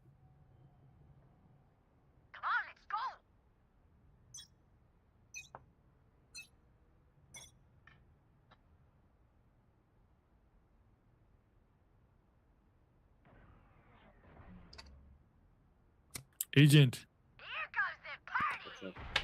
What's What? 10 to 11. How you doing, man? All right, man.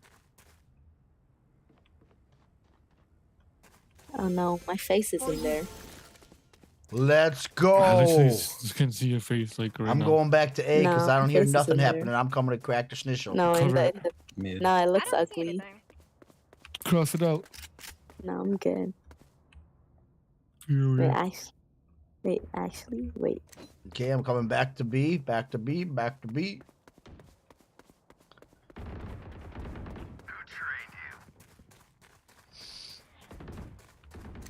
Knife from sewers, stunning sewers. Are they going A? I know exactly where you They're are. probably gonna. We're probably gonna pick which side to hit now. 30 seconds left. Tagged. My camera Thanks. is destroyed. You sure it's A? It's A.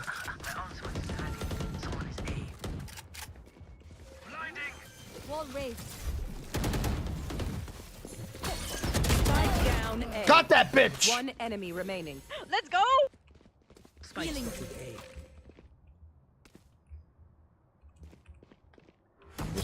Yo, we coming back! Hell yeah! I'll teach them to respect their elders. I guess there's only 2 people excited in this group. Blood pack. Agent, don't you have school tomorrow? Another boy? No, I have a degree. What's your degree? Feeling generous. Who needs a buy? It's a psychology degree. What do you do with that degree? Manipulate people. Manipulate people into doing what? Wait, I sent it. Giving I me sent money. it. Look at it. Look at it. Look at it. Okay, wait, I'm looking. I deleted it. Stunning in 3, 2. Where is it? Deleted it. Okay, I didn't even see it. Bruh. Now You they're saw it. I know you now saw they're it. begging to see it. Oh, You saw it. I know you saw it. I didn't see it. Send it again. Bruh. They crossed it coming up the head. Deleted it. They're Okay, here. this is the same as the other one. Spike So down slightly A. better. No, it's not. The fuck? Slightly better. Second set, second set. Bruh. It's so like far away So? and bad quality. One enemy remaining. Get a better one. Blow. Hell. No, I'm in good. heaven. That's all. Going back. That's Good all job. good. Let's go. Let's go! Match point. We got them beat. Knock them out.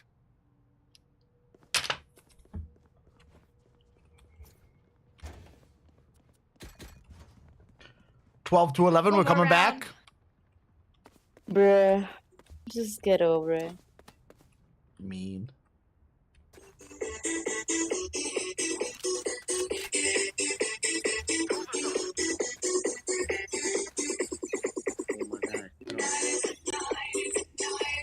Can you stop playing that on the mic? No.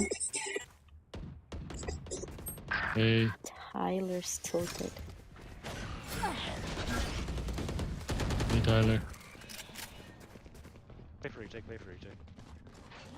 Bro, is that my point, Dion? Yo, 40 what up? cipher. Spike planted. Fucking go. What's up, man? Trick shots. Uh-huh. Yeah, yeah. Another day. Another day, another. Take it. Another suicide. That's what I'm always saying. Let's fucking go. Smoke's down. What are we doing? 3v3 or what? One enemy remaining. Now we about to run some comp maybe. Last player But standing. we got too many people, so. I'll leave. No worries. Goodbye. Clutch. Okay. Sorry. I miss you, man. Have a good night. Sudden death. Stand tall. We are Valorant. We are fighters. Yeah. I just got out of a party and now I don't have 11 people talking to me at once, except for some reason 5 of the people were in my party and then there's 4 other people in my 3 other people in this game that aren't talking for some reason.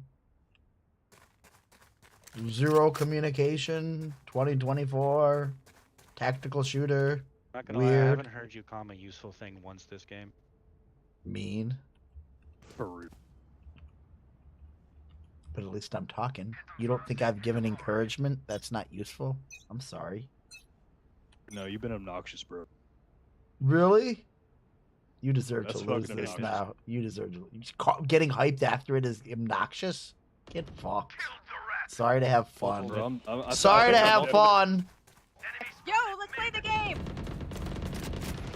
Spike down mid. For you. Yeah, that's not a good play. One enemy remaining.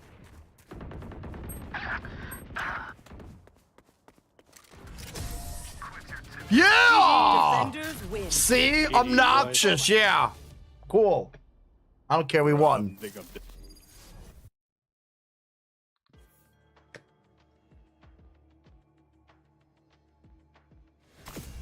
We come back!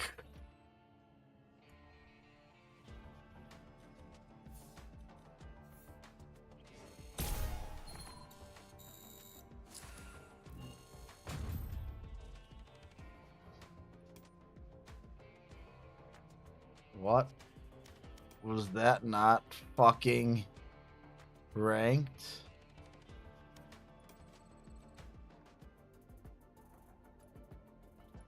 Oh my god.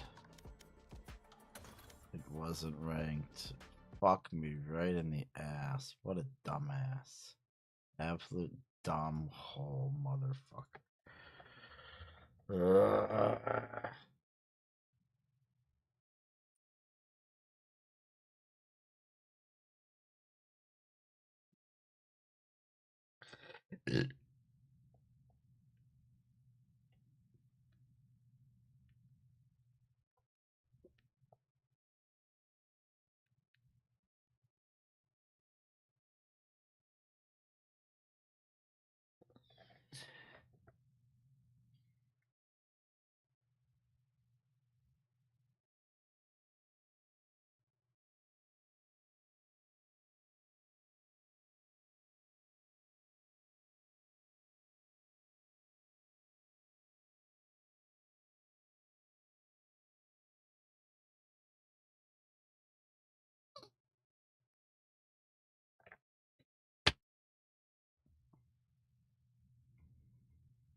I guess I'm gonna go check on that shit downstairs.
Installing.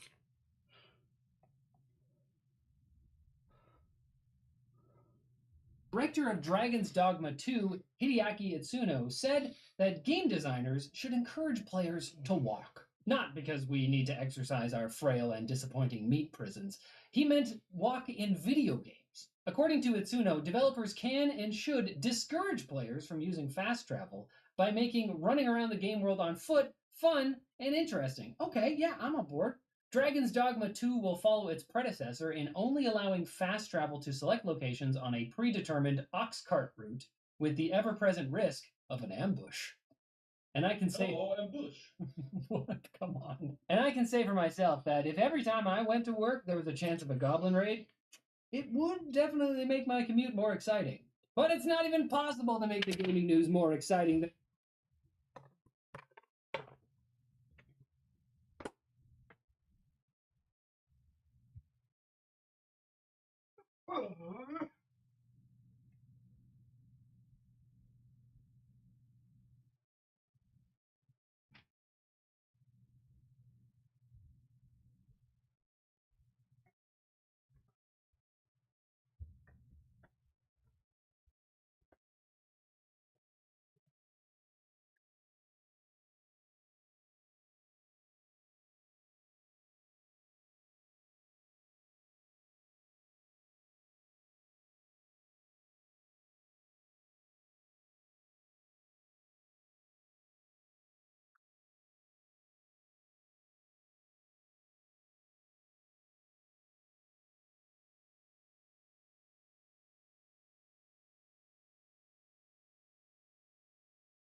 If you've got an NVIDIA graphics card, you may have noticed that the majority of their driver updates are labeled as game-ready drivers, with the idea being that, in addition to bringing general updates that benefit everyone, these drivers are optimized for a specific new game and are released very near or even on the game's launch day.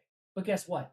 With a few exceptions, downloading the latest driver for your graphics card probably isn't going to give you a massive performance boost, even in that new game. Huh? So what do they actually do? Well, we'll get to that. But first, a quick history nugget. It turns out this misconception about performance goes all the way back to the days of the Riva TNT, an NVIDIA product from 1998. There was a famous driver for the Riva TNT called Detonator that actually did boost performance significantly due to the inclusion of optimizations for AMD CPUs that previous drivers lacked. This was great press for NVIDIA, but unfortunately it ended up setting an expectation that drivers would be some kind of silver bullet for performance issues. The issue with that is they're usually not, and a big part of the reason it's rare to see big performance jumps with new drivers these days is that devs work closely with NVIDIA while the game is in development. This isn't to say you never see significant performance increases with new NVIDIA drivers, but it's not as common as you might think, especially as tweaks to the drivers are often made with specific games in mind well before launch, meaning that if you've updated your drivers with any regularity, there's a good chance your game will perform just fine, even if you're not yet using the specific game-ready driver for that game. NVIDIA has over an 80% market share in the discrete GPU market, so it probably isn't a surprise that they have plenty of contacts at major game studios. There's actually a regular cadence where NVIDIA sends out pre-release drivers to developers on Mondays, and from there, there's back and forth between the game developers and the NVIDIA folks to get things to play as nicely as possible before launch day. And while NVIDIA can't possibly test every single hardware configuration, they do have over 4,500 combinations they test that go all the way back to 2012 as of the time this video was shot. In case you were wondering, this is how they figure out what the optimal settings for your PC are in GeForce Experience. But enough context already. What specifically about these drivers do they tweak before release? We'll tell you right after we thank the sponsor of this video, Hostinger.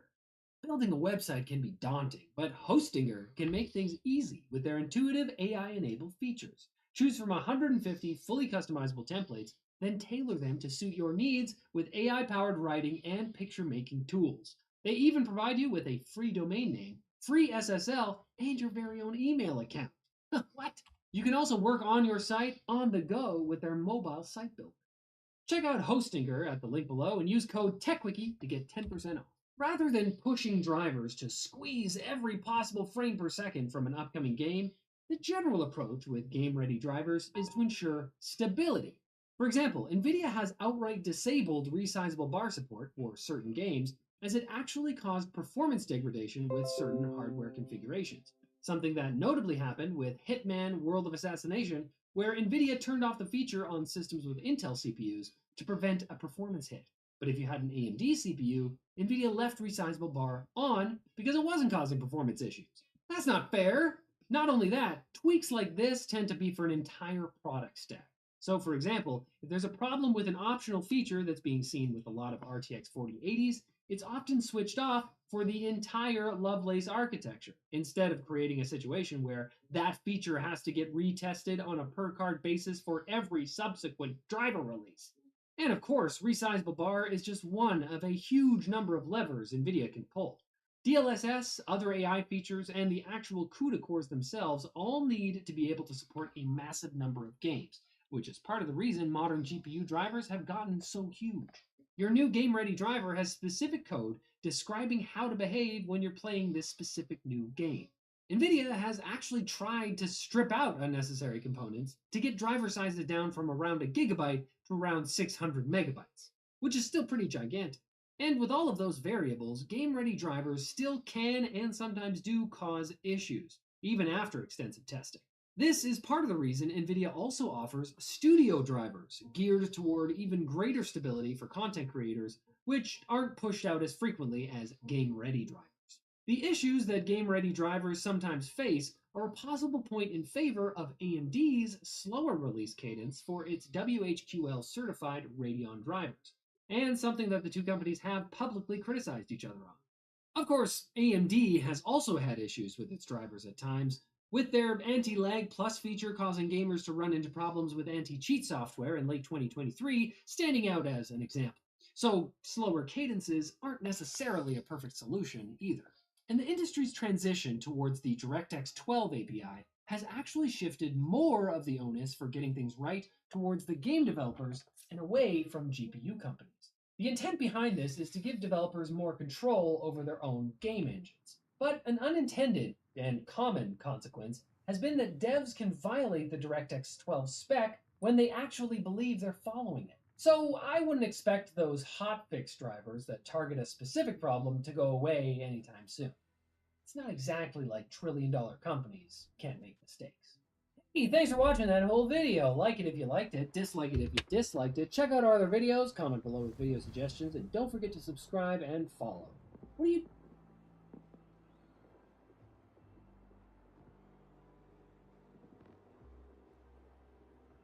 Like, I feel like I'm watching my movie, like my life through a movie. Like, this is a movie, and I'm like sitting in the chair, like watching a movie theater screen, like through these eyeballs. Like, I'm sitting behind the eyeballs. Like, have you seen a movie like that? Like, I'm behind the eyeball, and I'm looking through at my life through these eyeballs. What? This is really weird. How long was I just talking right there? How long was I talking about the eyeballs? Wasn't that like 10 minutes? Okay, this is crazy. It was what? Wait, I don't like this. Like, I literally don't think I'm like real. I just don't feel like this is the present moment. Like, I feel like life is moving at 20 frames per second right now. Hello, Internet. The 80 Ti from Samsung. In for repair. The owner had said it's crashing under load after a while, so sounds like it needs a reball. So let's go ahead and go straight into. Oh, I don't need that yet. We'll go straight into testing it and see if we can replicate the symptom, and if so, we'll see. Most likely it's going to be a reball. Who knows? But we do get a picture already, so good sign.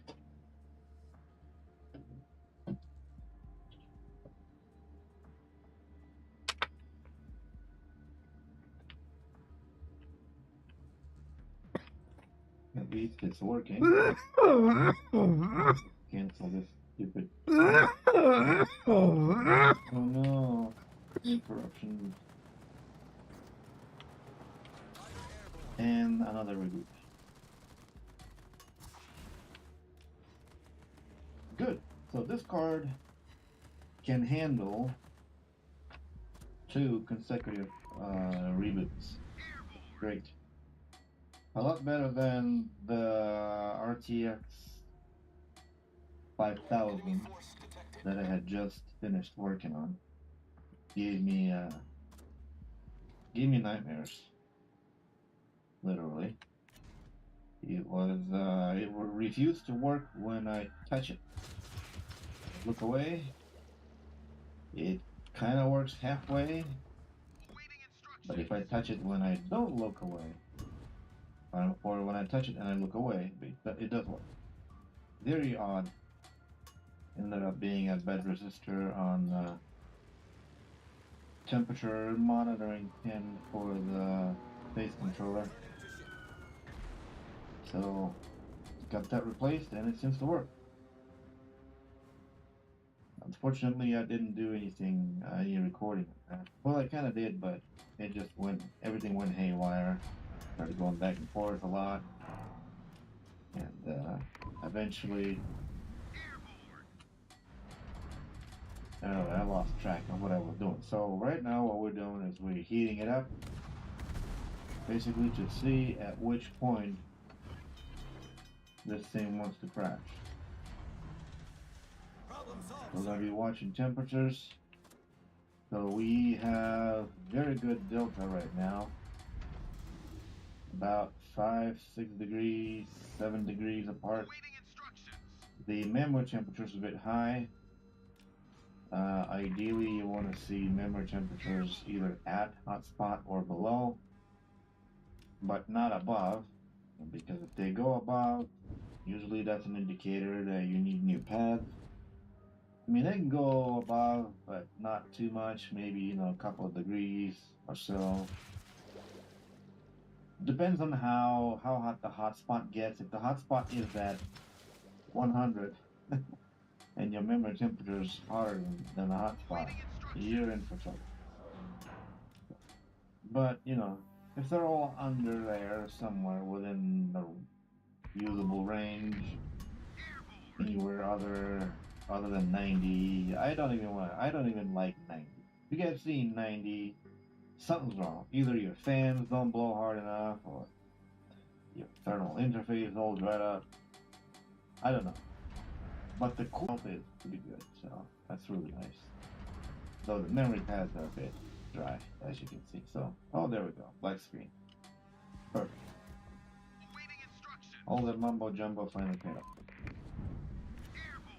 So I'm gonna manually shut everything down. And now let's see if I can get a picture. Our team has taken the lead. You heard the beep, hopefully. So if we run the memory test, I took the HDMI cable to the motherboard so that we are going to get an image coming from the motherboard. We are probably going to get an error on one of the memory chips,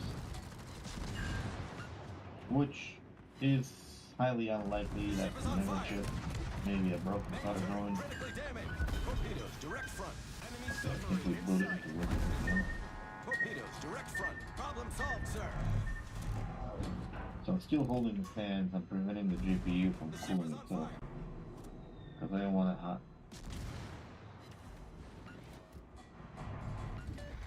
Come on. I want it hot and toasty.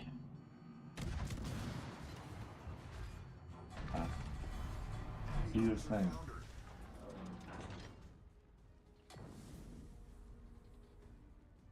Give me mods. Oh, give me like A1 or something. Yay! Perfect. I knew it. Okay, A1. Boring. But educational at the same time. I'm sure some of you are out there watching, taking notes. That's exactly how I learn. I just watch a whole bunch of guys fixing GPUs, take notes. Every word they say. Well, almost every word they say. Do I need to? No, this one's good. I think. Yep, that one's good. Okay. So. Wait, what? Yeah, I think it's good. Anyway, so let's take this thing apart. And hopefully it's just a broken solder joint under the A1. So what I want to do is I probably want to take the A1 out.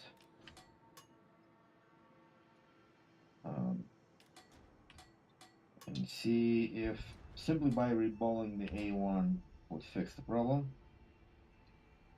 But if I find ripped pads under A1, chances are there are broken solder joint under the core as well. In which case, we'll have to reball the core. But we won't know until we get there. So let's get there first. I'm not gonna bore you with disassembly and all that stuff. We're just gonna go straight to it. So let's make it short, quick, and sweet.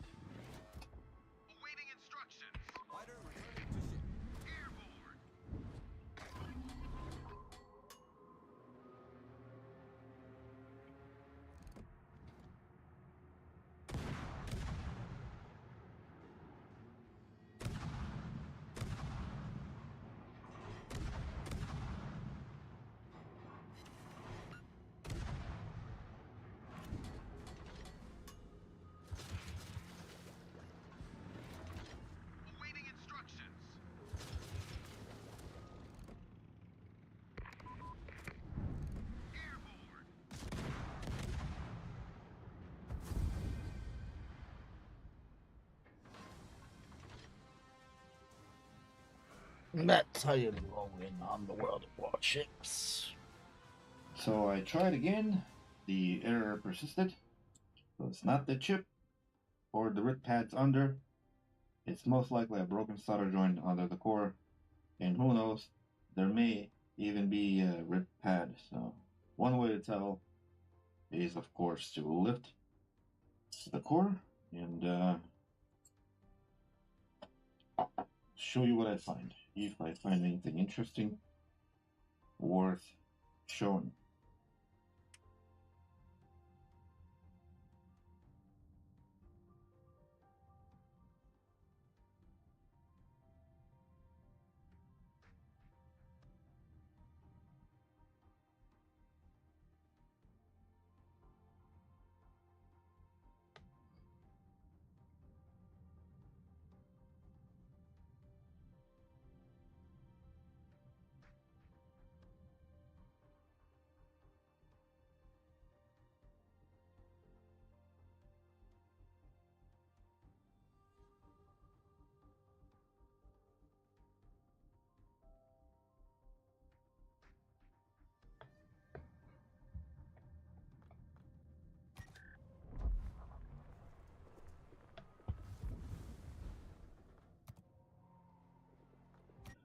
So the card is fixed. Unfortunately, I didn't record the whole reball